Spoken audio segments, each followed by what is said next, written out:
오늘 우리에게 주신 하나님 말씀은 요한복음 11장 25절에서 27절 말씀입니다. 신약성경 165쪽에 있습니다. 이 말씀 읽을 때 살아계신 하나님의 음성을 친히 듣는 귀한 시간 되시기를 바랍니다. 예수께서 이르시되 나는 부활이요 생명이니 나를 믿는 자는 죽어도 살겠고 무릇 살아서 나를 믿는 자는 영원히 죽지 아니하리니 이것을 내가 믿느냐. 이르되 주여 그러하외다. 주는 그리스도시요 세상에 오시는 하나님의 아들이신 줄 내가 믿나이다. 아멘. 1955년 봄에 한 10대 소녀 하나가 버스에 앉아 있다가 백인의 자리에 앉았다는 이유로 자리를 비켜달라고 하는데 그걸 거부했지요. 그래서 경찰에 체포된 사건이 있었습니다. 1950년대 미국은 버스 안에 좌석이 구분되어 있었습니다. 뒤쪽으로는 흑인 좌석, 앞쪽으로는 백인 좌석 이렇게 구분이 되어 있었는데 이 소녀의 이야기를 들은 로자 파크스라고 하는 사람이 저 책 속에 들어있는 저 여인인데요.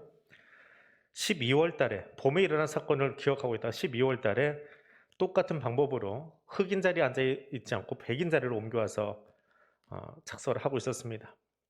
근데 다음 정점에서 이제 백인이 올라온 거예요. 그래서 버스 기사가 자리를 옮겨달라고 하는데 그것을 거부합니다. 끝까지 거부한 통에 결국은 끌려 내려가고 경찰 구치소에 구금이 되었습니다. 그리고 출소된 뒤에는 흑인들과 함께 우리는 이제 흑인이라고 이제 관용차로 사용하는데 미국에서 이제 아메리카계 미국인 그렇게 사용한다고 그래요.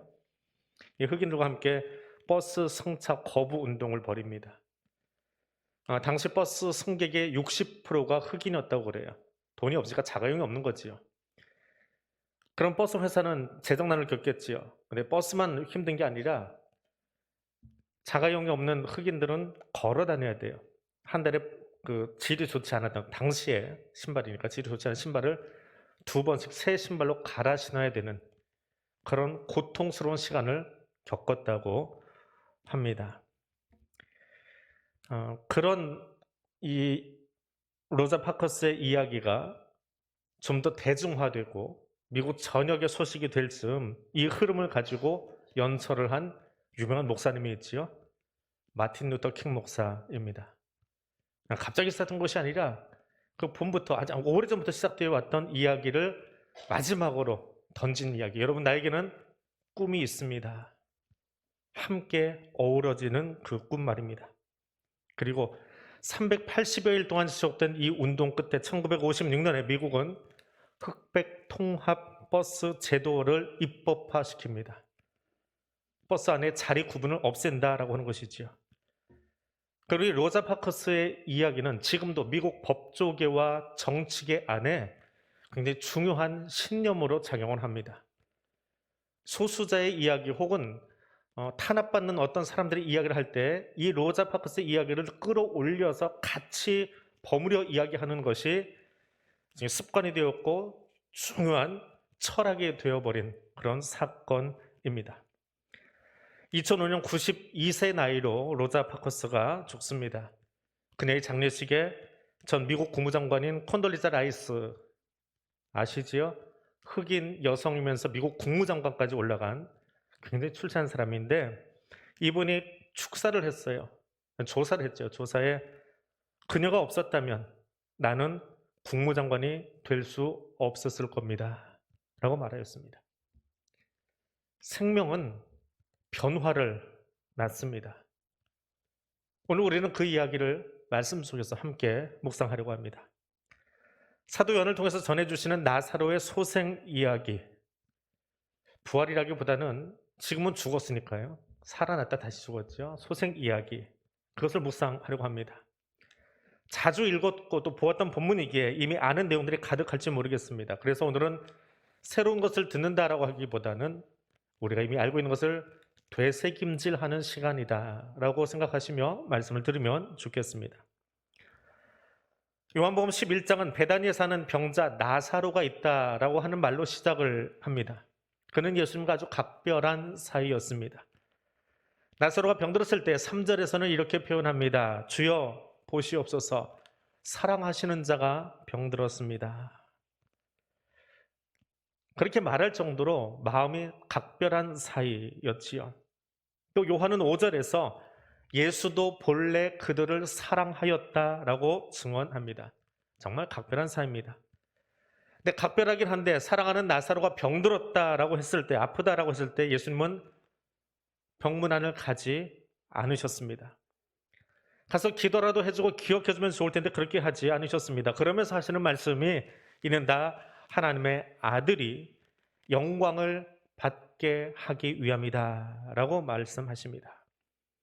그리고 이틀이 더 지납니다. 그제서야 주님이 나사로의 집에 가겠다라고 부른듯 일어났습니다. 이에 제자들이, 유대인들이 돌로 치려고 혈안이 되어 있는 판에 어디로 가려고 하십니까? 라고 만류합니다. 그때 예수님은 11절에서 친구 나사로가 잠들어서 가야 되겠다. 근데 잠들었다라고 하는 표현을 제자들이 알아듣질 못합니다. 그래서 생리적인 잠, 물리적인 잠으로 이해를 합니다. 그래서 잠들어 쉬는 거면 깨어날 텐데 뭘 거기까지 가겠다고 하십니까? 죽으러 갑니까? 라고 만류하지요. 이게 예수님이 잠들었다는 표현을 풀어주십니다. 나사로가 죽었다라고 말입니다. 예수님이 예루살렘에 가시면 그는 죽어야 합니다. 근데 예수님이 예루살렘으로 가셔야 나사로가 살아납니다. 이것은 우리에게도 동일하게 적용됩니다. 예수님이 십자가에 죽으셨으므로 우리가 새로운 생명을 얻었습니다. 요한복음 11장은 그 이야기를 들려주고 있는 겁니다. 나사로에게 집중하지 마시고 예수님에게 집중해서 보십시오. 그분이 가신 길의 의미를 우리는 보다 명확하게 볼 수 있기 때문에 그렇습니다. 예수님이 베다니에 도착하십니다. 17절은 그때가 나사로가 무덤에 들어간 지 나흘째라고 말합니다. 열대 기후인 이스라엘에서 장례는 아주 빠르게 진행이 된다고 합니다. 그리고 그런 장례 절차 속에 나흘이라고 하는 의미가 무엇인지도 분명해집니다.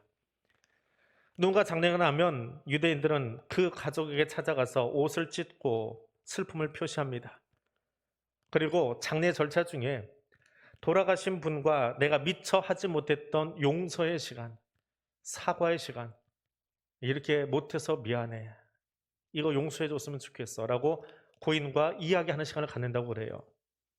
우리는 보통 입관할 때에 가족들이 들어가서 고인 옆에 둘러서서 마지막 인사를 하지요. 보통 축복의 언어로 하는데, 유대의 이 정서는 우리가 한 번쯤 가져와 볼 만한 이야기이기도 합니다. 살면서 미처 다 해결하지 못했던 서로에 대한 미안함과 송구스러움을 이야기하는 시간 말입니다. 그리고 24시간 안에 시신을 무덤에 안치한다고 합니다. 너무 빨리 부패하기에. 그래서 시신을 안치합니다. 그러는 일주일 동안 떠나지 않고 사람들이 그 집에 모여서 같이 애도하고 슬픔을 나눈다고 합니다. 그것이 유대 장례 절차입니다. 그러니 나흘째라고 하는 시간은 이젠 죽음이라는 문제 앞에서 무엇도 할 수 없는 시간이지요. 이미 고인은 무덤 안에 안치되었고 더 이상 돌아가신 그분을 위해서, 무덤 안에 있는 분을 위해서 살아있는 자들이 할 수 있는 것은 아무것도 없는 시간이라고 하는 것이 나흘이라고 하는 시간입니다. 그제서야 예수님은 그 가정을 찾아가십니다. 우리 삶에도 그런 시간들이 있습니다. 관습이 되고 습관이 되고 오랜 시간 우리에게 고착되어서 이제는 변화의 가능성이 없어 보이는 것들이 있습니다. 또 어떤 것은 여러 번 변화를 시도해 보았지만 변화가 일어나지 않는 부분도 있습니다. 그곳에 주님이 찾아오십니다. 우리 힘으로 되지 않아서 절망이 되고 포기하게 되어버린 그 문제, 그 현장에 주님이 찾아오셔서 일하십니다. 그것이 부활의 사역입니다. 예수님께서 오신다는 말을 듣고 마르다가 나가 맞이합니다. 그리고 예수님을 향해서 허물없이 내가 지금 얼마나 애통한지를 쏟아냅니다. 주님이 계셨더라면 내 오라비가 죽지 않았을 텐데. 하나님은 우리가 꼭 필요로 하는 시간에 거기 계시지 않을 때가 많습니다. 그때 조금만 도와주시지. 그때 좀 고쳐주시지. 그때 합격시켜 주시지. 그때 사업 좀 일으켜 주시지. 그때 거기 계시지 않아서 내가 참 힘들었는데. 그때 기도 응답해 주시지. 이제서야 하는 아쉬움들이 남을 때가 있습니다. 그러나 기억할 것은 주님은 우리가 필요한 때 거기 계시지 않습니다. 하나님의 영광을 드러내는 타이밍에 거기 함께 하십니다. 그것이 하나님의 일하심입니다. 예수님께서 마르다에게 이르십니다. 내 오라비가 살아나리라. 마르다가 답하죠. 나도 압니다. 저도 알아요. 마지막 날 부활 때 다시 살아날 줄 내가 압니다. 여기서 기억하십시오. 마르다는 부활 신앙이 없지 않았습니다. 그는 부활을 믿었습니다. 그러나 마지막 때, 종말의 때, 그날의 부활만 믿었습니다. 혹 우리의 부활 신앙도 그렇지 않은지요? 이 땅에서 80년, 90년 살다가 육신은 죽고 주님이 천군 천사장의 나팔소리와 함께 재림하시는 그날에 우리가 부활할 것을 믿으십니까? 그 부활을 믿으십니까? 그 부활 성난도 분명 중요한 믿음입니다. 그러나 11장은 그 종말의 부활, 미래의 부활을 이야기하지 않습니다. 마르다야, 나는 부활이요 생명이다. 나는 지금 부활이고 지금 생명이다. 내가 지금 믿느냐? 묻고 계십니다. 이 위대한 선언은 요한복음의 정점에 해당하는 부분입니다. 11장까지 예수가 누구신지를 분명히 다 밝히신 뒤에 12장부터는 이제 구체적으로 그 삶을 살아가는 제자들의 모습이 등장하기 때문에 그렇습니다. 또 11장은 예수님의 십자가 죽음이 무엇인지 그 의미를 설명하기 위해서 다른 복음서에는 기록되지 않은 아주 독특한 장이기 때문에 그렇습니다. 나는 생명의 떡이다. 나는 양의 문이다. 나는 선한 목자다. 말씀하신 그 선언의 마지막 종착지가 나는 부활이요 생명이다 라는 이 말입니다. 나는 부활이다. 나는 생명이다. 이것은 우리가 장차 얻을 소망으로서의 부활이 아니라 지금 내가 부활이고 지금 내가 생명이다. 나 예수가 있는 곳에 부활이 있고 부활이 있기에 거기는 생명이 있다라고 말씀하십니다. 그래서 11장의 부활은 미래적인 교훈이 아니라 종말론적인 부활이 아니라 지금 우리가 가져야 될 신앙의 모습을 말씀해 주고 있는 것입니다. 마르다에게 그리고 우리에게 묻고 계십니다. 예수님이 나와 함께 하심을 믿으십니까? 예수 부활하심을 믿으십니까? 부활하신 주님이 함께 하신다면 여러분은 지금 그 부활의 기쁨을 누리면서 살고 계십니까? 여러분 지금 그 부활의 생명이 여러분 안에 있으십니까? 내가 지금 믿느냐라고 하는 이 말은 이 질문입니다. 지금 그 부활의 기쁨을 가지고 지금을 살고 계십니까? 요한복음은 이 대목에서 아주 놀라운 고백을 우리에게 들려주고 있습니다. 지금 내가 믿느냐라고 하는 예수님의 질문 앞에 마르다가 당당하게 고백합니다.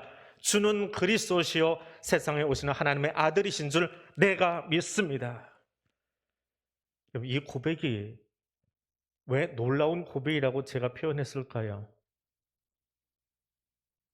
저만이 아니라 요한은 굉장히 감격 속에 이 고백을 기억하며 여기 적어놓고 있습니다. 지난 주 부활주일에 사도 요한의 복음서를 우리가 한 번 더 살펴보았지요.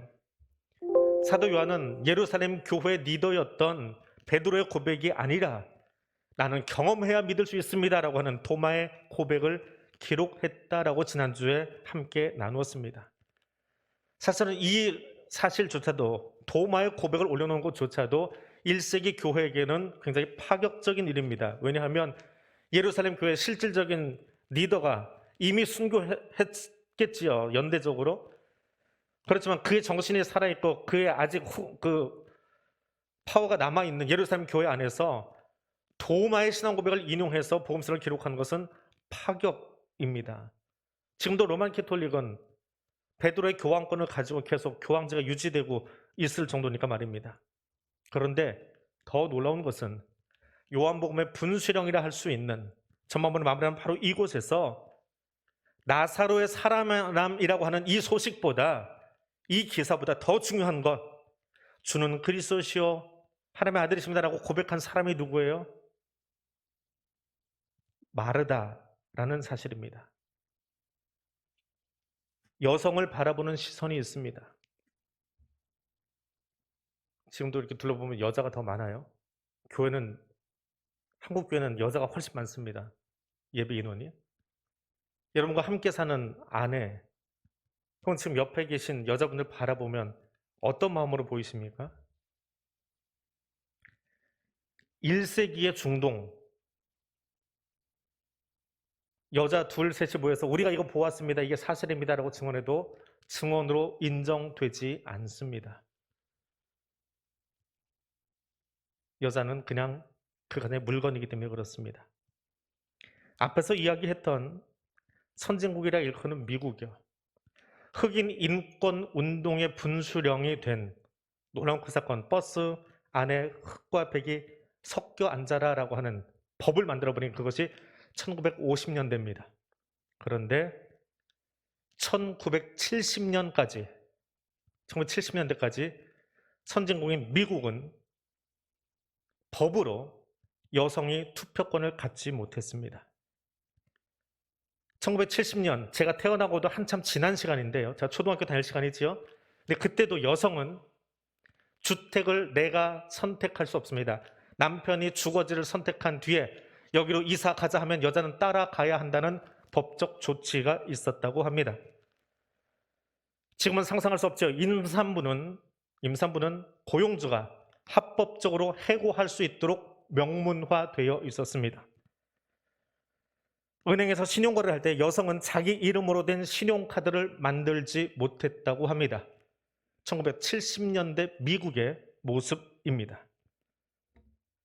20세기 미국에서 여성이 법으로 규정해서 카드도 주소 이전도 함부로 못했던 그런 시간을 우리는 지나간 세대가 아니고요, 우리가 이미 살았던, 여기 앉았던 분들이 대부분 살았던 그 시대의 이야기예요. 그런데 2000년 전입니다. 2000년 전 성경은 베드로의 고백이 아니라 다른 복음서에 없는 여성 마르다의 신앙 고백을 여기에 인용하고 있습니다. 그것도 예수 부활을 복선으로 까는 나사로 이야기를 하기에 앞서서 이 이야기의 근원이 무엇이냐? 이 신앙 고백이요, 주는 그리스도십니다. 베드로도 어떤 남성 제자도 아닌 여성 마르다의 이야기를 여기에 적어놓고 있습니다. 이것은 파격이라는 말로 설명이 되지 않습니다. 도리어 이렇게 설명하는 것이 좋을 것 같습니다. 부활하신 예수님이 계신 그곳에는 묵은 것이 아니라 죽은 것이 부수어지고 그곳에 진정한 자유와 평화와 생명의 복음이 힘을 얻는다라고 하는 사실입니다. 하나님은 요한을 통해 복음서를 기록하시면서 베드로가 아니라 도마의 고백보다 먼저 앞서서 마르다의 신앙 고백을 복음서에 올려놓으셨습니다. 그리고 부활신앙이 미래형이 아니라 종말의 것이 아니라 현재형이 되어질 때에, 부활하신 주님이 우리와 함께 하실 때에 생명의 복음은 우리를 옥죄는 모든 죽음의 권세를 무너뜨리는 능력이 됩니다. 나사로가 다시 살아난 사건은 단지 나사로의 이야기가 아니라 부활 생명이신 예수를 소개하기 위한 장치였고, 그 부활에 주님이 함께하는 새로운 공동체의 출발을 선포하는 것이 요한복음 11장입니다. 예수님이 함께하신 그곳에는 자유가 있음을 기억하십시오. 교회 1층에 있는 선교 게시판 혹시 보셨습니까? 3월달, 2월달 볼리비아 소식이 거기에 올라와 있습니다. 몇 년 전에 볼리비아를 우리가 풀타임으로 파송한 선교지에게 교회에서 시간을 주셔서 잠시 다녀왔습니다. 선교지를 몇 곳 가봤지만 볼리비아처럼 그렇게 다녀온 적은 처음입니다. 신방 일정을 얼마나 많이 잡아놓으셨는지요. 있는 동안 신방하고 새벽배 드리다 온 교회만 옮겼지 아주 독특한 선교지 방문의 시간이었습니다. 그 선교지 방문 마지막 날 갔던 가정으로 기억을 합니다. 그것이 그 선교 소식제는 윌데르 그리고 프란시스카 가정입니다. 각 가정마다 신방을 받는 거니까요. 이 전통적인 그 방식을 선교사님이 가르쳐 주신 것 같아요. 신방하면 예배 드리고 식사를 같이 나누지요. 식사량도 엄청나더라고요. 선교사님은 저보다 훨씬 더 식사를 잘하세요. 근데 그걸 하여튼 푸짐하게 놓고 다 먹어야 되는데 이 프란시스카 가정에서는 그날 비가 오는데 얼큰한 칼국수를 준비해 주셨어요. 근데 그 신방을 받는 이유가 있어요. 여러 가정이 다 받고 싶은데 호산나 교회, 코차밤바 호산나 교회를 후원하는 한국에서 목사님이 오셨으니까 너도 나도 받고 싶다고 하는데 그중 몇 가정을 고른 거예요. 특별한 기도 제목들이 있었습니다. 근데 프란시스카 가정은 알코올 중독이 기도 제목이었어요. 남편이 알코올 중독이고 시아버지가 알코올 중독이고 시댁의 내력이 알코올 중독이에요. 이 중독에서 우리 남편 좀 구원해 주세요 라고 하는 것이 기도 제목이었습니다. 식사를 하고 또 간절히 기도하고 돌아왔습니다. 그리고 이번 달 선교 소식지를 받으면서 혹시 받는 순간 내가 얼마나 가슴이 뭉클하고 눈물이 나오는지 첫 번째 편지를 한번 읽으면서 또 그 다음에 홍보물 게시하라고 홍보부에 넘겨주면서 또 설교 준비하면서 내용을 다시 한번 읽으면서 얼마나 울었는지 모릅니다. 저 가정은 15년 동안 결혼식도 하지 않고 딸 둘 낳고 살고 있었습니다. 그래서 알코올 중독에 걸린 남편 윌더를 위해서 프란스가 그렇게 기도했고요. 그리고 이번 소식지에는 그 알코올 중독에서 헤어나온 중독을 끊어버리고 정식으로 결혼식을 남경 선교사님 주례로 호산나 교회에서 올리고 있는 그 사진을 보내주셨습니다. 많은 볼리비아의 사람들이 결혼식 하지 않고요. 그냥 눈 맞으면 동거하고 아이 낳고 그래서 벌써 20 되기 전에 아이가 있고요. 제 나이 되면 할아버지는 그냥 예사인 그런 땅에 예수 복음이 들어가서 건강한 가정을 만들고 중독을 끊어내고 그 복음을 전하고 계신 거예요. 그리고 윌더를 통해서 그 시댁에 줄줄이 내려오던 중독의 끈들을 끊어내기 시작했습니다. 말씀하셔서 건강한 가정으로 다시 태어났습니다. 오래된 습관, 가족력, 어쩔 수 없는 중독, 중보다 더 진한 것 같은 그것을 예수 복음이 들어가고 나니까 윌드르에게서 끊어내고요. 그리고 건강한 가정을 세우더라고요. 예수 십자가는 그것보다 훨씬 강합니다. 죽음을 끝장내는 능력이, 죽음을 파괴하는 능력이 십자가입니다. 윌드르 씨는 자신만 중독에서 벗어나지 않았습니다. 긴 중독의 끈에서 복음을 듣고 벗어난 뒤에 온 집안을 전도하고 형제, 자매에게 전하며 그들에게 세례를 받게 하였다고 합니다.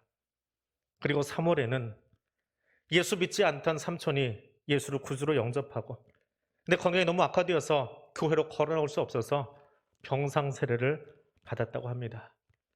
그 소식이 그 선교 편지 두 번째 부분을 차지합니다. 선교사님은 급하게 병상을 찾아가면서 세수대야를 갖다 놓고 집례를 하고 있습니다. 그러면서 글에 이렇게 썼습니다. 복음 때문에 격식과 과정을 넘어서던 초대교회 역사가 지금도 볼리바의 이름 없는 동네에서 지속되고 있습니다. 너무 급해서 세수대에다 물을 떠놓고 복장은 갖추지 못했지만 한 영혼이 살아나고 예수 이름으로 세례받는 그 장면, 그리고 그 일을 이루기까지 프란시스카와 윌데르가 애썼던 그 모습을 기억하면서 그것이 간절한 기도의 제목이었기에 그것으로 신방받던 그 가정을 기억하고 선교편지를 했는데 얼마나 감사했는지요. 십자가 사건을 앞둔 시점에 나사로를 살리기 전 마르다에게 그리고 우리에게 예수님은 내가 부활 생명이라고 선언하십니다. 그리고 물으십니다. 네가 지금 믿느냐? 생명의 복음, 부활 생명이 너와 상관 있느냐? 물으십니다. 여러분의 가정에서, 여러분의 사업장에서, 여러분의 학교에서 부활하신 예수 복음의 능력으로 살고 계십니까? 복음의 능력은 모든 죽음의 권세를 무너뜨리는 힘이 있음을 알고 그것을 경험하고 계십니까? 복음의 능력으로 하나님께서 기뻐하시는 건강한 가정 공동체, 행복한 우리 교회를 세워갈 수 있기를 소망합니다.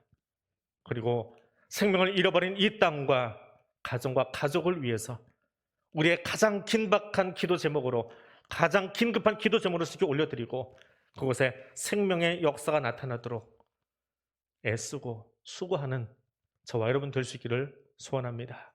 기도하겠습니다. 부활 생명이 되시는 하나님, 내가 지금 믿느냐, 부활하신 예수 생명의 본과 함께하느냐 물으시는 주님, 오늘 내가 고백하기를 원합니다. 오늘 나의 삶의 자리가 생명의 나눔과 실천이 있기를 원합니다. 말로는 평화와 상생을 외치는 세상이 전쟁과 분열과 다툼으로 얼룩져 있음을 봅니다. 주여, 이 땅을 긍휼히 여겨 주옵소서. 그리고 이 땅을 향하여 제사장으로 우리를 세우신 주님, 예수 생명의 능력이 우리 삶의 현장에서 구체적으로 나타나도록 나의 말과 나의 묵상과 나의 행동이 생명 나눔으로 나타날 수 있게 이끌어 주시옵소서. 예수님 이름으로 기도드립니다. 아멘.